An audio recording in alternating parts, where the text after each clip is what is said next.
Fala aí, povo de Deus. Hoje nós vamos falar sobre a segunda igreja mencionada no livro de Apocalipse, sobre a visão das 7 igrejas. A gente vai conhecer um pouquinho sobre Esmirna. Que igreja é essa? E que palavra foi essa dada pelo Senhor através de João? Lá em Apocalipse 2, 8, 10, diz assim, ó. E ao anjo da igreja em Esmirna escreve: Isso diz o primeiro e o último, que foi morto e reviveu. Conheço as tuas obras de tribulação e pobreza, mas tu és rico. E a blasfêmia dos que se dizem judeus e não são, mas são a sinagoga de Satanás. Nada temas das coisas que hás de padecer. Eis que o diabo lançará alguns de vós na prisão, para que sejais tentados. E tereis uma tribulação de 10 dias. Sê fiel até a morte, e dar-te-ei a coroa da vida. Que igreja é essa? Assim como eu disse nas outras anteriores, sabe, o Senhor Jesus, quando ele revelava a igreja para João, ele não falava sobre denominações, ele não falava sobre placas, ele mencionava a cidade em si, porque a visão do Senhor não está presa em uma doutrina fechada, em um estatuto eclesiástico, mas ele olha um povo em si. Então quando ele fala às igrejas, as 7 igrejas, ele está olhando para uma terra, ele está olhando para um povo em específico, para a cultura daquele povo, para o comportamento daquele povo, e ele chama ela de igreja, porque ele vê a igreja como vidas e não como tijolos. Então, ele está olhando agora para Esmirna. Esmirna é uma cidade muito próspera, sabe? Talvez uma das mais prósperas da época. O seu comércio era muito forte e por isso tinha muitos judeus, porque talvez eles se sentiam atraídos pelos comércios, então começaram a migrar para Esmirna. Cresceu muito o número de judeus naquele lugar, mas também cresceu muito o evangelho, glória a Deus, em meio àquele povo. E automaticamente cresceu também a perseguição aos cristãos. Quando o evangelho chega a Esmirna e começa a crescer, também chega a perseguição. Existe uma história contada sobre os estudiosos, sobre Policarpo. Policarpo era o discípulo de João. E acreditam que ele tenha sido o primeiro pastor daquela igreja. E conta que ele morreu queimado. E quando ele estava preso, sabe, Roma decidiu enviar o procônsul para ameaçar ele, dizendo: olha, você vai ter que negar a Jesus Cristo e reconhecer a César como divindade. E ele dizia: como posso negar ao meu Jesus, como não posso negar ao meu Deus? Ele dizia: então não vai existir outra alternativa, nós teremos que te lançar as feras, ou então lançar você ao fogo, olha, nós vamos te queimar.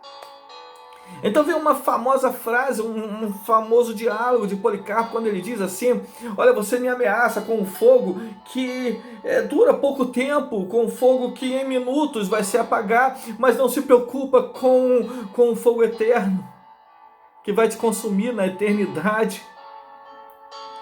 Sabe, ele começa a falar de juízo final para aqueles homens. É maravilhoso a visão daquela igreja. Policarpo, ele retrata exatamente a visão daquela igreja, uma igreja com amor, uma igreja fiel ao Senhor, uma igreja que passava por tribulação, uma igreja que passava por apertos, sabe? No versículo 2, Jesus narra que tipo de igreja é para Paulo e diz assim: manda dizer a eles que eu conheço a obra deles, olha, conheço as tuas obras. Ele sabia o quanto fiel era aquela igreja. E diz assim: e tribulação.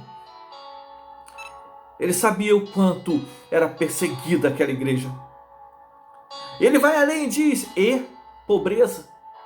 Sabe, aquela igreja, apesar de estar situada em uma região muito rica, muito próspera, a perseguição chegou aos cristãos de uma tal forma que tudo era tomado deles, inclusive impostos, e tudo era pesado, para que eles pudessem negar o nome do Senhor Jesus, para que eles pudessem negar a sua fé, eles teriam que abrir mão de tudo aquilo que ele acreditava em Jesus Cristo para voltar a fazer parte daquela prosperidade terrena, ao qual participavam os judeus e participavam os gregos e participava todo aquele povo que ali vivia, os romanos. Mas os cristãos, eles pertenciam a uma igreja fiel. Olha, Jesus começa a falar de uma igreja que era irrepreensível, uma igreja com fidelidade. E diz assim, tribulação e pobreza. E hoje nós vemos como um sinal de um evangelho bem pregado, a pessoa tem que ser, o crente tem que ter riquezas. O crente tem que ter conta bancária gorda, tem que ter um carro de presença, porque senão aquilo não é evangelho. Ele tem que prosperar nessa terra como sinal do evangelho, sabe? Mas não é isso que Jesus fala sobre essa igreja, a igreja de Apocalipse. Ele diz a uma igreja irrepreensível, olha, eu conheço as suas tribulações, as suas dificuldades, eu conheço as perseguições que estão sobre você, e eu conheço a sua pobreza. E no entanto ele não diz, olha, eu não estou nesse negócio. Ele fala com alegria com essa igreja que ele reconhece a pobreza. E era pobre porque ela vivia a realidade do evangelho. Ela não trocava e nem vendia o evangelho. Ela não se vendia. Então ele diz assim, olha, eu conheço a tua pobreza, sabe, como cidade, como físico. Então ele fala de uma prosperidade ao qual toda igreja tem que experimentar, a prosperidade espiritual e sobrenatural, a prosperidade que os olhos não veem, a prosperidade que o homem não entende. Ele diz, tribulação e pobreza, mas tu és rico. Ele diz, olha, as pessoas te veem como pobre, mas tu és rico. Sabe por quê? Porque os seus tesouros estão guardados em regiões celestiais para uma vida eterna. E você não tem se preocupado com o tesouro dessa terra, porque você tem guardado tesouro no céu. Então diz, olha, eu conheço a tua pobreza, mas eu vou te dizer, tu és rica. E ele vai além e diz, e a blasfêmia do que se dizem judeus, e não são, mas são sinagogas de Satanás. Havia muitos judeus naquele lugar, sabe, muitas pessoas do judaísmo, porém as pessoas começaram a se converter e aqueles judeus não estavam satisfeitos, então eles se unem a Roma e começam a perseguir os judeus, porque eles não aceitavam essa perda. Eles tinham que dominar a religião, sabe? E quando os seguidores de Deus, eles abandonam Deus por sua religião, é uma arma terrível.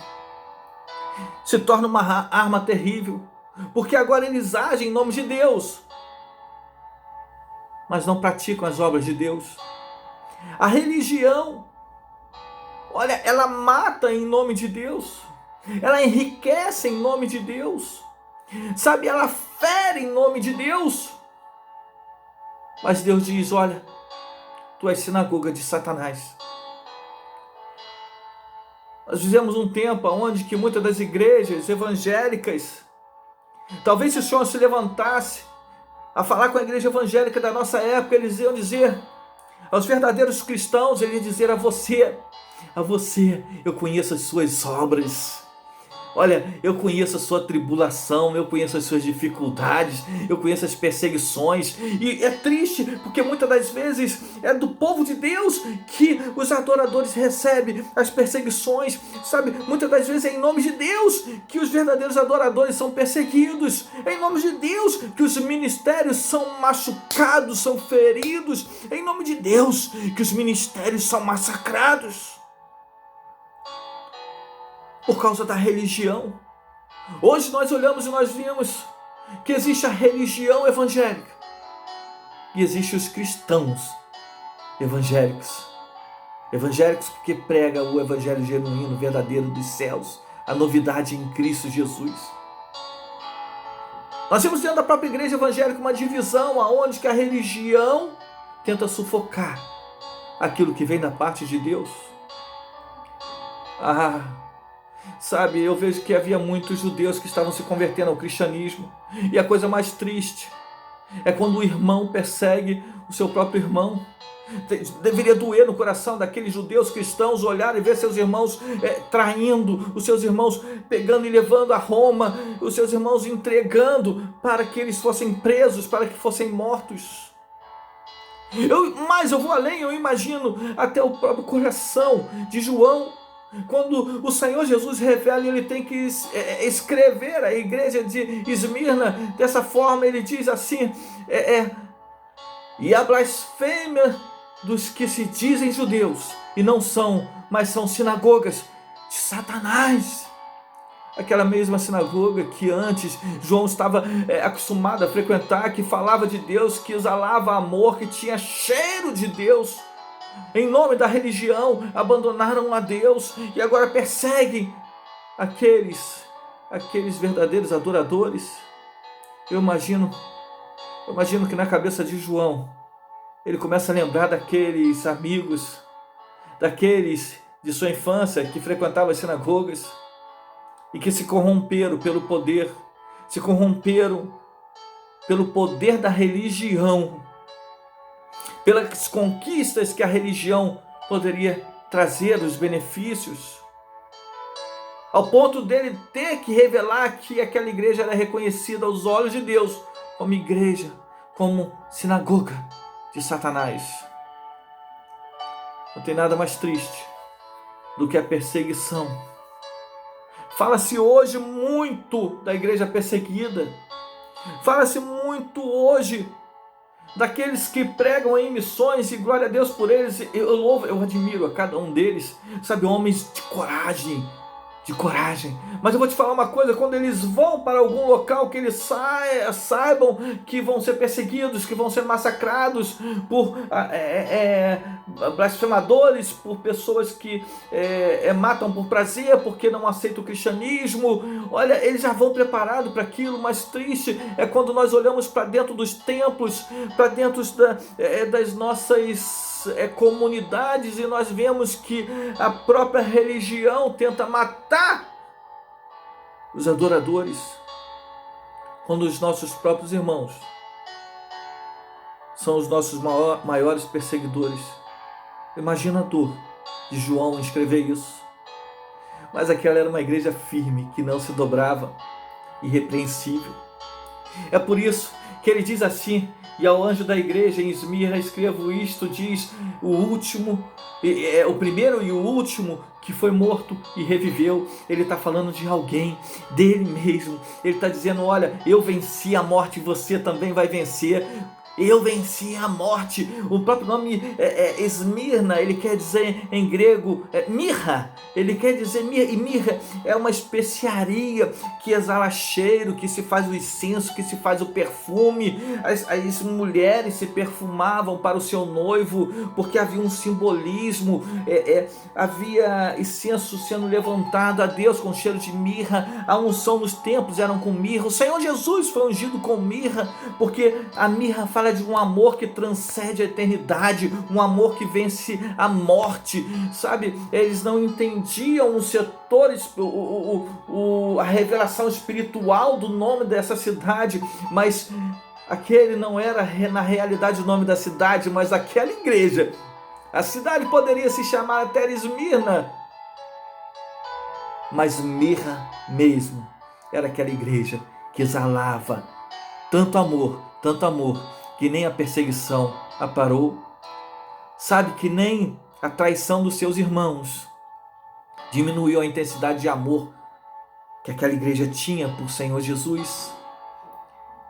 Nada, nada, nada pôde parar aquela igreja, porque o amor que elas tinham era o amor de mirra, forte o suficiente, poderosa o suficiente para vencer até a morte.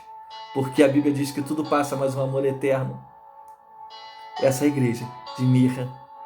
Você é a igreja de mirra. Nós somos igreja de mirra por quê? Porque nós somos um só.